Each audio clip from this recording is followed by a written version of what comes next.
propício? Cessou perpetuamente a sua graça? Caducou a sua promessa para todas as gerações? Esqueceu-se Deus de ser benigno? Ou na sua ira terá ele reprimido as suas misericórdias? Então disse eu: isto é a minha aflição. Mudou-se a destra do Altíssimo. Recordo os feitos do Senhor, pois me lembro das tuas maravilhas da antiguidade. Considero também nas tuas obras todas e cogito dos teus prodígios. O teu caminho, ó Deus, é de santidade. Que Deus é tão grande como o nosso Deus. Tu és o Deus que opera as maravilhas, e entre os povos tens feito notório o teu poder. Com o teu braço remiste o teu povo, os filhos de Jacó e de José. Viram-te as águas, ó Deus, as águas te viram e temeram, até os abismos se abalaram. Grossas nuvens se desfizeram em água, houve trovões nos espaços. Também as suas setas cruzaram de uma parte para a outra. O ribombar do teu trovão ecoou na redondeza. Os relâmpagos alumiaram o mundo. A terra se abalou e tremeu. Pelo mar foi o teu caminho, as tuas veredas pelas grandes águas, e não se descobrem os teus vestígios. O teu povo tu conduziste como rebanho pelas mãos de Moisés e de Arão. Amém. Vamos ler o versículo 11 agora, todos juntos, meus irmãos, todos que puderem. Vamos ler juntos o versículo 11. Vamos lá? Recordo os feitos do Senhor, pois me lembro das tuas maravilhas da antiguidade. Amém. Muito bem, irmãos, nós sabemos que os salmos são ricos em situações em que através da poesia são expressos sentimentos. Aparentemente nós temos aqui um salmo onde dos versículos de 1 a 10 o tom é um tom difícil, é um tom aflito, é um tom onde as pessoas não estão conseguindo ter certeza até mesmo do amor que Deus sente por eles. Nós não temos aqui o contexto em especial que levou Asaf a se expressar dessa forma. Não é certo qual foi a circunstância que o motivou a escrever este salmo, mas o que nós conhecemos do Salmo 77, meus irmãos, faz com que nós não tenhamos tanto motivo de saber o que é que estava se passando ali com Asaf. Mas por aquilo que ele deixou escrito para nós, eu acredito que fica claro que em alguns momentos é mais difícil de nós enxergarmos o Senhor na nossa vida. E essa é uma das piores sensações que existem. Quando a gente não consegue enxergar a voz de Deus na nossa vida, quando a gente não consegue enxergar o plano de Deus, as promessas de Deus se cumprindo na nossa vida, nós automaticamente pensamos que o problema está com Deus. E eu acho que esse é o caminho que Asaf seguiu nos versículos de 1 a 10, que é o caminho de todo ser humano. Quando a gente não consegue se firmar dentro dos caminhos do Senhor, nós temos uma tendência de pensar que o problema está com o Senhor. E veja como é que Asaf coloca essas coisas aqui no salmo que nós temos diante de nós. Primeira coisa, os versículos 1 e 2 deixam claro que essa é uma oração para Deus. O versículo 1 fala que Asaf está elevando a Deus a sua voz, está clamando, e está clamando no dia da sua angústia, conforme diz o versículo 2. Ele até faz uma menção aqui de que ele ergue as suas mãos durante a noite e elas não se cansam. O que isso significa? É porque o judeu, principalmente aqueles que tinham o costume de liderar os trabalhos no templo, não oravam como nós oramos hoje. Inclusive fica aí uma pergunta para você, para que a sua curiosidade possa depois ser atiçada, e para você perguntar lá e pesquisar quando foi que a igreja cristã começou a orar de olhos fechados. Porque o Antigo Testamento não registra isso em momento nenhum. Inclusive os judeus oravam de olhos abertos, olhando para cima e com as mãos estendidas. Por que eles faziam isso? Porque para eles nós temos dois pontos da teologia judaica, da teologia do Antigo Testamento, que eram demonstrados através desses atos. Primeiro, Deus é muito maior. O nome técnico disso é transcendência. Deus é diferente de nós.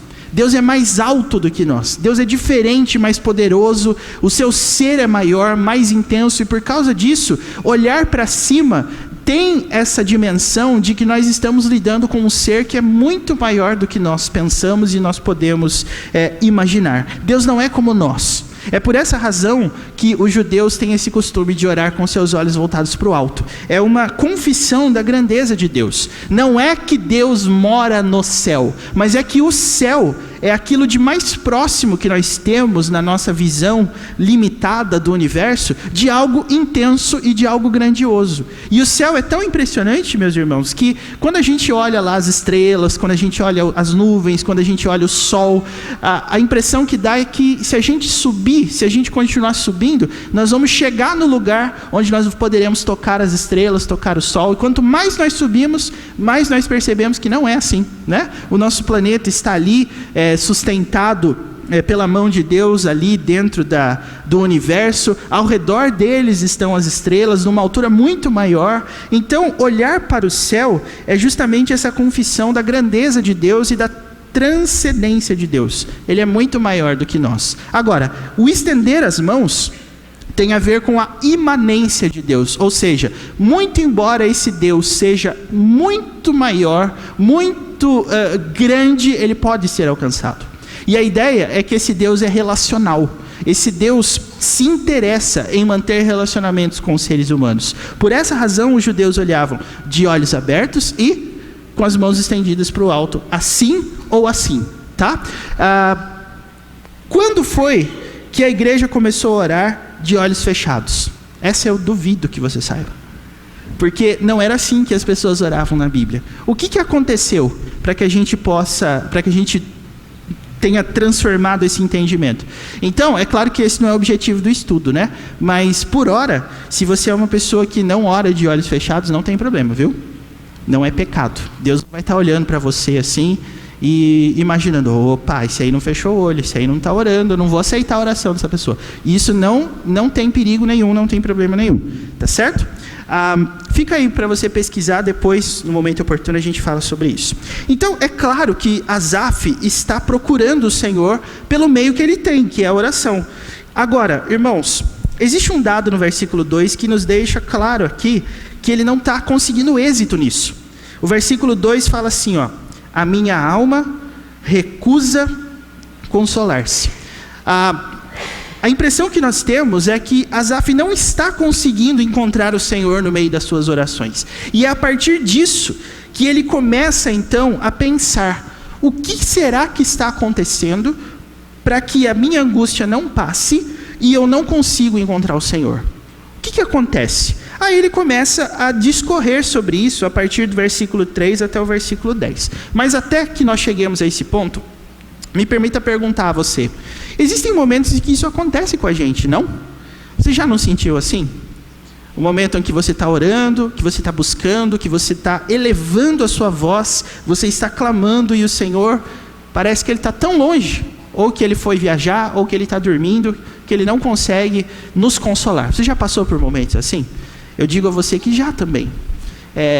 Eu pergunto, mas eu tenho certeza que ainda que você não responda afirmativamente, eu tenho certeza que você já se sentiu assim. Tem alguma coisa errada aqui. Eu estou orando e eu não estou conseguindo ver a mão de Deus.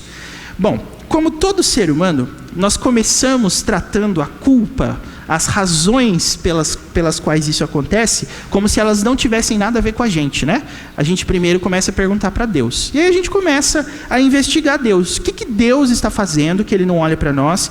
Será que Deus se esqueceu da gente? E veja que esse é o tom das perguntas que Asaf faz também. Eu vou selecionar alguns versículos aqui para os irmãos perceberem que esse é o caminho que ele segue. O versículo 3, por exemplo, fala assim: lembro-me de Deus e passo a gemer. Quer dizer, eu não estou conseguindo ver. Então, já que eu não consigo ver, aquilo causa uma sensação tão ruim que eu começo a gemer dentro de mim. O versículo 3 fala assim ainda: medito e o meu espírito me desfalece. Quer dizer, é o sentido contrário do propósito da meditação. A gente se esforça para encontrar Deus e em vez de ficar tranquilos, nós ficamos angustiados, por assim dizer. Aí o versículo 4 fala que por essa angústia tal, ele também não consegue dormir. Ele não consegue falar devidamente. O versículo 4 diz assim: não me deixes pregar os olhos, tão perturbado estou que nem posso falar. Veja como ele coloca essas informações de um jeito interessante. Aí o versículo 5 fala assim: eu penso nos dias de outrora, eu trago à lembrança os anos de passados tempos, Eu fico lembrando do que aconteceu antes e comparo com o meu agora, e eu percebo que mudou muita coisa para pior. Antes, talvez, e isso é uma tendência nossa também, a gente olha para o passado e parece que o passado é sempre melhor do que o presente, né? No passado era melhor porque tinha isso, porque eu era assim, porque eu era assado, mas eu não consigo me satisfazer. O versículo 6 fala que de noite ele está ali se perguntando, ele está indagando, o seu espírito está procurando entender as coisas e tal. E nesse processo todo, Asaf faz algumas perguntas. Versículo 7 é a primeira delas. Rejeita o Senhor para sempre? Olha a pergunta que ele faz. Ele partiu do pressuposto que o Senhor o rejeitou. E ele se pergunta assim: será que isso vai continuar para sempre? Será que o Senhor se esqueceu de mim de uma forma que não dá mais, que não tem volta mais? Você já se sentiu assim em alguns momentos? O Senhor se esqueceu de mim. O que aconteceu com o Senhor? Versículo 7 ainda. Acaso não torna a ser propício? Quer dizer, o Senhor não vai fazer nada em meu benefício, mas só contra mim? E aí o versículo 8. Cessou perpetuamente a sua graça? Olha aí, irmãos. Eu acho esse questionamento muito interessante, porque qual que é a definição mais básica de graça que a gente tem? O que é graça? Graça é então a gente aprende na escola dominical, né? Um favor imerecido, coisas que a gente tem que a gente não merece. Se a gente não merece, como é que eu posso pedir para Deus demonstrar graça para mim? Veja o tom. Senhor, o Senhor não é mais gracioso? Quer dizer, agora o Senhor vai dar só o que eu mereço? O que eu não mereço, mas o Senhor não vai me dar? Veja como a tendência do coração humano é assim mesmo.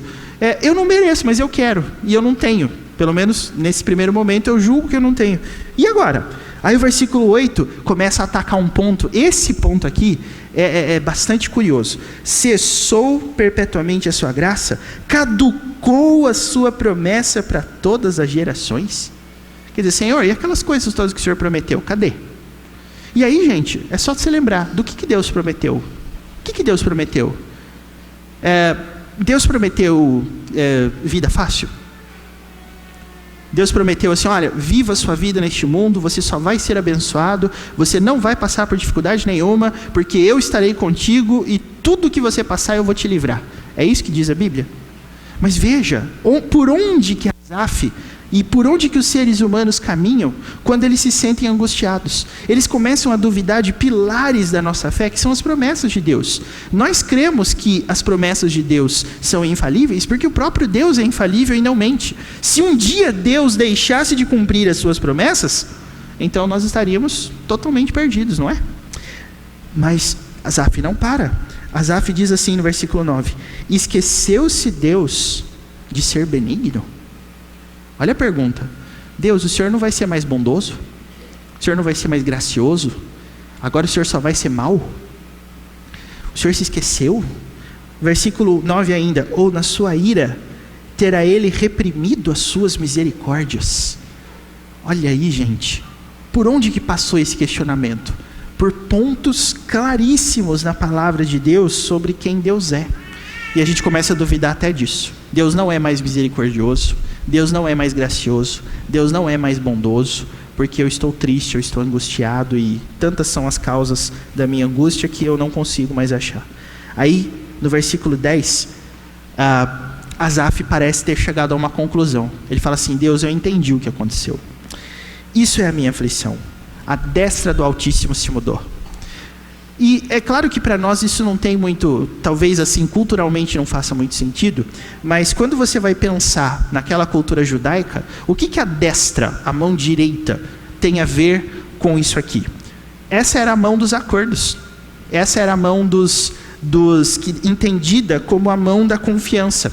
Quando a gente fala, por exemplo, que Deus tem uma destra fiel, significa que Ele não nos abandona em momento nenhum. Mas aí Asaf chega a essa conclusão: a destra do Altíssimo se mudou.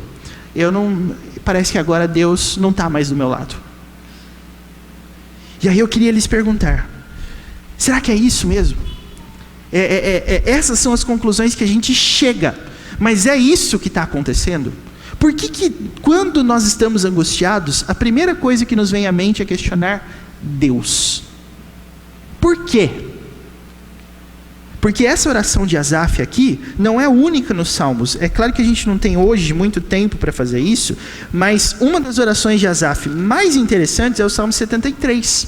O Salmo 73 é um salmo que questiona por que os ímpios se dão bem e por que os salvos, os que amam ao Senhor, os que amam a verdade, vivem tendo dificuldade na vida. É um questionamento. E é de Asaf.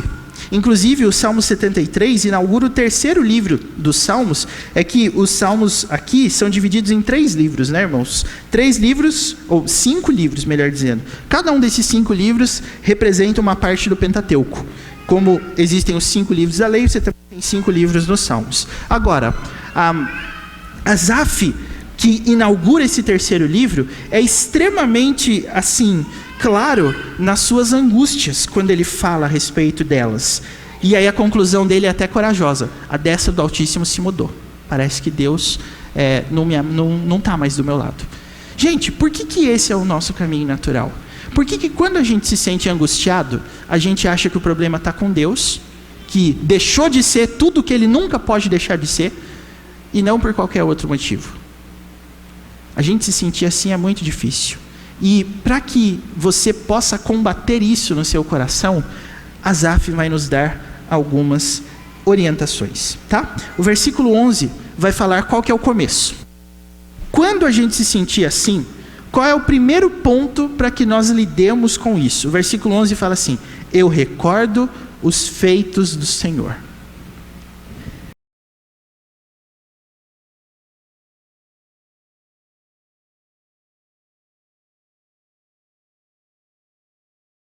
Pois me lembro das tuas maravilhas da antiguidade. A que maravilhas Asaf está se referindo? As maravilhas históricas de Deus, que são reveladas na sua palavra. É por isso que ele vai falar, por exemplo, no versículo 15, que com o teu braço remiste o teu povo, os filhos de Jacó e de José, lembrando das histórias do Antigo Testamento, né? E o versículo 20 vai falar assim: o teu povo tu conduziste como rebanho, pelas mãos de Moisés e Arão. Então, Asaf diz assim: todas as vezes que você se sentir abandonado por Deus, lembre do que Deus fez no passado. Mas, gente, essa também não é a melhor interpretação, aparentemente, para aquilo que o texto está falando. Sabe por quê? Porque vamos imaginar que hoje você tenha adentrado a casa de Deus preocupado porque tem alguém doente na sua família. Você já testemunhou Deus curando alguém da sua família de uma doença? Já testemunhou?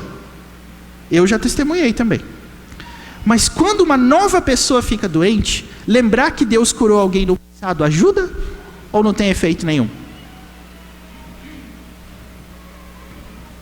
Perceba como é que é. Você está ali padecendo de um mal, ou alguém que você conhece também está. Aí você diz assim: olha, no passado Deus curou fulano, então eu não preciso ficar com medo. É assim que a gente pensa? Não. Porque Deus ter feito no passado uma cura fantástica, maravilhosa, quer dizer que necessariamente Ele vai fazer isso no futuro? Sim ou não? Não. Que Ele pode? É claro que Ele pode, mas Ele vai? Não dá para garantir, né, gente? Então, eu acho que esse ponto do Salmo é um ponto que a gente tem que tratar com muito cuidado, justamente por quê? Porque a mão de Deus na história do povo sempre foi uma mão graciosa, mas às vezes essa mão graciosa não se manifestou através de milagres, ou através de curas fantásticas. E o que eu quero desafiar você aqui agora é: como nós devemos lembrar daquilo que Deus fez no passado? Bom, o que Deus fez no passado? Aqui Asaf não está falando, gente, dos feitos milagrosos propriamente ditos. Assim como nós também não podemos, quando a gente ora para aquilo que Jesus fez, relatado nos evangelhos, de tantas curas que Ele realizou, mortos que Ele levantou, é assim: porque o mesmo Jesus daquele tempo é o mesmo Jesus do meu tempo hoje, e Ele pode e Ele vai fazer isso, porque com fé eu vou orar. Muita gente orou assim e se deu mal, porque a oração não foi respondida do mesmo jeito. Mas Asaf, de fato, está nos mandando olhar para o passado. Qual é o olhar que nós devemos ter para as coisas que Deus fez no passado? Eu quero propor para vocês, hoje, um pouco mais objetivamente, que a gente olhe para o passado assim, ó. qual é o grupo que Deus abençoou no passado. O grupo que Deus abençoou no passado. E aí você vai perceber que a mão graciosa de Deus em curar e em fazer milagres não foi uma mão favorável a todas as pessoas indistintamente. Nós até, acredito, temos uma mania, que eu acho que é uma mania assim, bem intencionada, mas que eu acho que ela não é tão biblicamente precisa assim, quando a gente tem, por exemplo, uma pessoa doente lá na nossa família, só que essa pessoa não é cristã. Aí a gente fala assim, eu vou orar porque Deus pode curar essa pessoa. E aí nós ensinamos essas pessoas a parte A, que Deus pode curar. Mas eu acredito que nós também devemos olhar para o passado sobre um outro ponto de vista. E esse outro ponto de vista aqui, gente, é que todas as maravilhas que Deus fez no passado, as maravilhas da antiguidade, tinham um povo em vista. Deus não abençoou todas as famílias da terra de maneira igual, mas Deus contemplou na história registrada na Escritura um povo em especial, o seu povo. Então veja como é que Asaf desenvolve tudo isso daqui. Veja, o versículo 11 fala, nós temos que recordar o que o Senhor fez, nós temos que recordar as suas maravilhas da antiguidade. Agora, irmãos, vocês repararam uma coisa comigo aqui? Eu acho que é um tipo da coisa que talvez para nós não faça diferença. Mas todas as vezes que o nome de Deus foi citado dos versículos de 1 a 10, veja aí, por exemplo, o versículo 1 tem duas citações de Deus, do jeito que ele está aí, provavelmente no hebraico se refere à palavra Elohim. E aí você tem também o versículo 7 falando assim, rejeita o Senhor para sempre. E o fato de estar escrito Senhor só com a primeira letra maiúscula é a referência ao nome Adonai, né? Agora, como é que o Senhor é referido do versículo 11 para frente? Eu recordo os feitos do Senhor, tudo maiúsculo aí, né? Jeová. O fato de Deus ter sido evocado com esse nome aqui mostra a sua identidade de Senhor dos exércitos. E Deus faz os exércitos dele sempre caminharem para um lado só. Ele não está do lado de todo mundo. Deus não seria Deus se o lado dele fosse o lado de todos. E é isso que o versículo 12 em diante vai nos mostrar. Eu considero também, quer dizer, além das maravilhas, das obras, eu cogito dos teus prodígios. Asaf está falando assim, quando eu olhar para trás, eu vou começar a estudar um pouquinho melhor isso, e eu vou chegar a uma conclusão que vai muito além da simples observação. E a conclusão que ele chega no versículo 13 é assim, o teu caminho a Deus é de quê? Santidade. Quer dizer, Asaf de maneira nenhuma duvidou, olhando para trás, que Deus não abençoou o lado santo da história. Se o caminho de Deus é um caminho de santidade, o que ele privilegia são aqueles que escolhem a santidade. E aí ele termina dizendo assim, que Deus é tão grande como o nosso Deus. As coisas que Deus faz são grandes, por quê? Porque quando Deus agiu na história, você pode perceber que Deus sempre privilegiou um lado. E aí Asaf vai dar exemplos de Jacó e de José, vai dar os exemplos de Moisés e Arão, mas ele também vai falar aqui, por exemplo, no versículo 16, assim, ó, viram-te as águas, ó Deus, as águas te viram e temeram. De que água será que ele estava falando? Eu lhe garanto, absolutamente, que Asaf tinha em mente aqui um momento em que as águas foram importantes. Em que sentido? Você se lembra de um momento em que Deus fez um milagre no Antigo Testamento usando água? Tem bastante, né? Mas o mais famoso qual que é? Oi? Água em vinho a gente tem, né? E no Antigo Testamento? Lembra do momento em que Deus abriu o mar? E por que Deus abriu o mar? Porque o seu povo estava saindo da onde? Do Egito. Os exércitos egípcios estavam atrás. E quando o povo de Deus passou, e o povo do Egito começou a ir atrás, o que aconteceu com o mar? Fechou. Ou seja, o que Deus fez ali foi um livramento para Israel mas foi condenação para os egípcios. Ou seja, Deus não age da mesma forma com todo mundo. Se a gente está percebendo a mão de Deus contra nós em alguns momentos, o primeiro questionamento não é para Deus, mas o primeiro questionamento é a gente olhar para a história, olhar para o que passou e pensar assim: Deus está do lado dos santos. E se eu talvez esteja percebendo a mão de Deus contra a minha vida, o problema está com Ele ou está comigo? Essa é a indagação de Asaf. Veja, o versículo mais aqui para frente vai dizer o seguinte, versículo 14: Tu és o Deus que opera as maravilhas, e entre os povos tens feito notório o teu poder. Aí ele fala, né? Com o teu braço remite o teu povo, os filhos de Jacó e de José. Por que ele cita Jacó e José? São dois personagens históricos que foram privilegiados com as graças de Deus a despeito da família, não foi? Jacó, por exemplo, tinha um irmão gêmeo chamado Esaú. E vocês se lembram do que aconteceu, né? O próprio Deus diz lá para o profeta Malaquias: antes deles nascerem, eu amei Jacó e eu aborreci Esaú. José, a história famosa do homem que foi escolhido por Deus para preservar o seu povo, mas ele tinha 10 irmãos que não gostavam dele. Eu acho que isso é muito interessante, meus irmãos, porque, de fato, na história, Deus escolhe os seus. Deus escolhe o seu povo a dedo. É por isso que ele cita aqui Jacó e José. Não é só pela posição destacada que eles tinham com relação a eles serem patriarcas do povo. Porque mais para frente ele vai falar assim no versículo 20, olha só: o teu povo, tu o conduziste como rebanho pelas mãos de quem? Moisés e Arão. Por que ele fala isso? Porque durante o deserto, durante a trajetória, foram muito comuns os momentos em que o povo se rebelou contra Moisés e Arão, e eles morreram no deserto. Então a ideia que Deus está colocando aqui no coração de Asaf é o seguinte: não é com todo mundo mesmo. A minha mão não é a favor de todos. Eu não faço milagres por todos. Eu não sustento todos. Eu sustento aqueles que estão do lado certo. Então a nossa interpretação dos fatos sempre põe o problema em Deus, porque a gente tem uma visão de nós mesmos que é muito maior do que o que ela parece.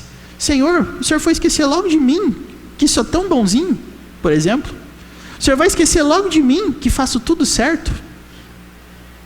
Irmãos, lembrem-se que uma das parábolas mais interessantes de Jesus é a história de 2 filhos, né? Um deles saiu para gastar lá os bens e tudo, e teve um outro filho mais velho que ficou. Depois, quando esse filho mais novo voltou para casa, fizeram uma festa lá e ele não quis participar da festa.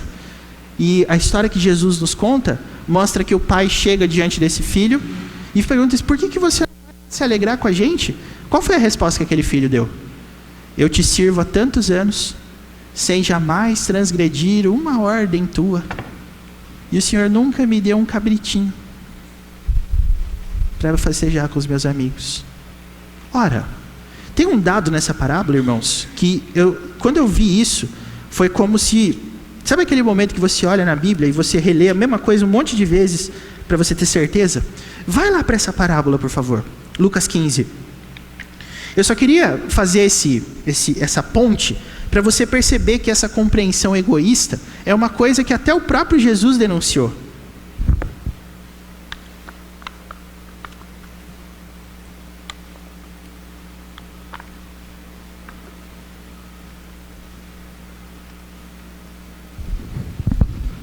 Lucas capítulo 15.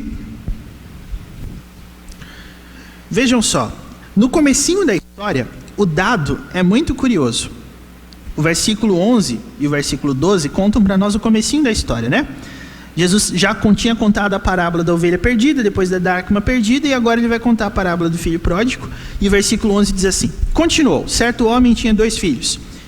O mais moço deles disse ao pai: Pai, dá-me a parte dos bens que me cabe. E o que o pai fez? Ele repartiu, não é? Mas ele repartiu só para o filho mais moço? Claro que não. Olha o que o texto fala. E ele lhes repartiu os haveres. Quer dizer, o filho que não saiu, ele considerava que tudo aquilo que o pai deu para ele não valia, porque o pai nunca tinha feito uma festa em comemoração ao retorno e etc, etc, etc. Ele se julgava como alguém merecedor de muito mais do que aquilo ali. Então ele comparou todo aquele monte de riquezas que o pai tinha dado para ele com um cabritinho. Falou: o senhor nunca deu um cabritinho para mim. A visão das pessoas que acham que elas são merecedores da graça é essa. A visão das pessoas que acham que elas merecem o que Deus dá é essa. Eu nunca tenho o suficiente. Inclusive, irmãos, se vocês me permitem, eu acho que uma das interpretações mais possíveis para essa parábola do filho pródigo é como a má compreensão da graça afeta negativamente o nosso relacionamento com Deus. Porque o filho mais novo, no meu ponto de vista, é alguém que entendeu a graça de Deus assim: eu posso ir aonde eu quiser, eu posso fazer o que eu quiser, que meu pai sempre vai atrás de mim me buscar. Isso é uma maneira equivocada de entender a graça. Agora, o filho mais velho entendeu graça como assim: não, eu mereço. Tudo que eu tenho, eu trabalhei para ter. Tudo que eu tenho, eu conquistei. Eu sou merecedor disso. E por que você acha que Jesus contou essa parábola? Porque o público dele, segundo Lucas 15, era composto dos publicanos, que eram os pecadores inveterados, e dos fariseus. Quem eram os fariseus? Senão aqueles que interpretavam a lei sempre como quem diz assim: tudo isso aí que a lei manda eu faço até mais, porque eu inventei novas regras para fazer o que a lei diz. Então Jesus combate os dois lados. E para mim, o assunto dessas parábolas de Jesus é a graça. Se nós entendermos errado a graça de Deus, nós nos tornamos libertinos ou egoístas. E eu acho que o egoísmo é aquilo que Asaf descobriu que é o grande problema. Se eu não estou conseguindo enxergar a mão de Deus na minha vida, o problema não está com Deus. O problema está com o fato de eu achar que eu mereço muito mais do que aquilo que Deus já tem me dado. Como é que Asaf recorda isso? Asaf compara o que Deus fez no passado e chega à seguinte conclusão: o caminho de Deus é um caminho de santidade. Então, gente, o que eu acredito que nós devemos pontuar aqui tem a ver com o seguinte: nós temos uma visão limitada como seres humanos dos fatos. E eu até comentei isso numa visita que eu fiz essa semana junto aqui com as irmãs da SAF. Nós tentamos nos proteger de todas as coisas, para que a gente não passe por tristeza, para que a gente não passe por decepção. Mas Deus nos ensina que a gente não pode se livrar dessas coisas. Não pode. E eu citei para elas e cito para vocês, e para elas também, porque elas estão ouvindo pela segunda vez, né? Grande parte delas que estão aqui. O que o livro de Eclesiastes diz sobre isso mesmo? Há tempo para todo propósito debaixo do céu. Você tem tempo de abraçar e tem tempo de afastar-se de abraçar. Você tem tempo de colher, você tem tempo de plantar. Você tem tempo de se alegrar e tem tempo de chorar. O nosso grande problema é que nós interpretamos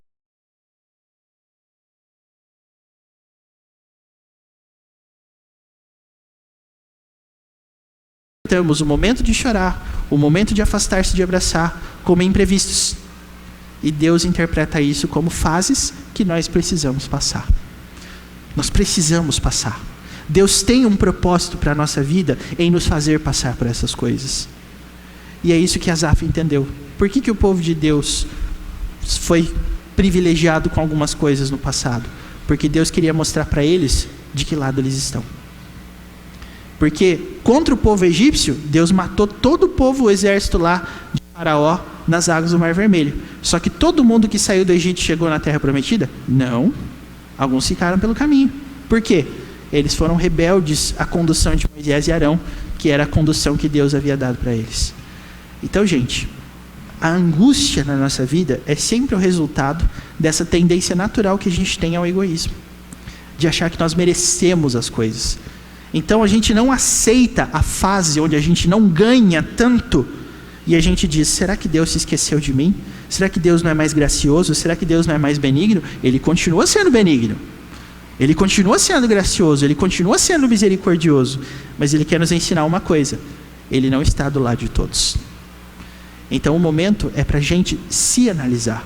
Se em alguns momentos Deus parece tão longe, se em alguns momentos Deus parece tão distante, a questão é, Deus está distante?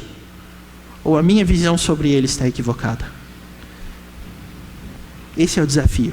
Isso Asaf entendeu. Como é que ele entendeu isso? Quando ele olhou lá para o passado, quando ele olhou para os feitos de Deus na história, e ele chegou à conclusão do versículo 13. O teu caminho a Deus é de santidade. Que Deus é tão grande como o nosso Deus. Que essa seja a conclusão, meus irmãos, minhas irmãs, a qual Deus nos conduza sempre. Nosso Deus é muito grande e Ele faz todas as coisas cooperarem para o nosso bem. Se às vezes você tem sentido Deus distante de você, o problema não está com Ele. Com certeza absoluta, o problema está conosco.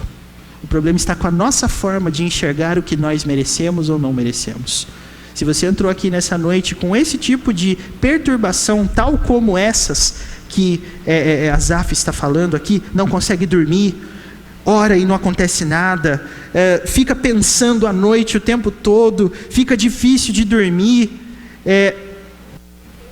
aproveite esse tempo para pensar. Inclusive tem um outro salmo sobre dormir, que não foi Asaf que escreveu, mas foi Davi, que é um salmo que a gente conhece bem, né? Que é bem curtinho, o Salmo 131. Salmo 131 vai falar assim, ó: Senhor, não é soberbo meu coração, nem altivo meu olhar, não ando à procura de grandes coisas, nem de coisas maravilhosas demais para mim. Pelo contrário, o que eu fiz?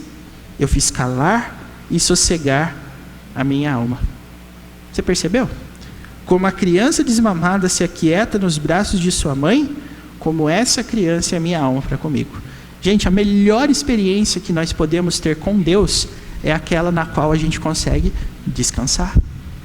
Então, uma noite de sono ruim não tem a ver às vezes só com o calor, não tem às vezes a ver só com dificuldades assim circunstanciais lá do seu quarto, seu travesseiro. Dormir também é uma prova de uma espiritualidade boa, de um contato sadio com Deus. Lembra do salmo que a gente leu semana passada? Em paz me deito e logo pego no sono, porque só o Senhor me faz repousar seguro. Você vê que interessante? Então, isso tem a ver com consciência. O Salmo 131 vai terminar assim: espera, ó Israel, no Senhor, desde agora e para sempre. Asaf evoca essa lembrança no seu Salmo 77 com a mais absoluta certeza. Por isso, meus irmãos e minhas irmãs, nós estamos às vésperas aí de um ano que vai começar, que nenhum de nós tem como saber como vai terminar, como vai começar, mas eu te garanto uma coisa, tanto para mim quanto para vocês, nós podemos dizer: 2018 foi um ano surpreendente. Ele não começou talvez como a gente esperava e nem terminou como a gente esperava, mas uma coisa nós descobrimos: nós temos como tesouro aquele momento onde a gente descansa e sabe, Deus é por mim, Deus está do lado dos santos. Então essa é a nossa busca. Em tudo busquemos a santidade, em tudo busquemos a graça de Deus, interpretemos a história da maneira que ela deve ser interpretada. Deus privilegia um povo mesmo, e que essas lembranças nos conduzam pela mão, diante do mar, diante das nuvens, diante das águas, e diante de tudo aquilo que a gente nem sabe que vai acontecer, mas que Deus vai colocar no nosso caminho. Deus os abençoe. Amém.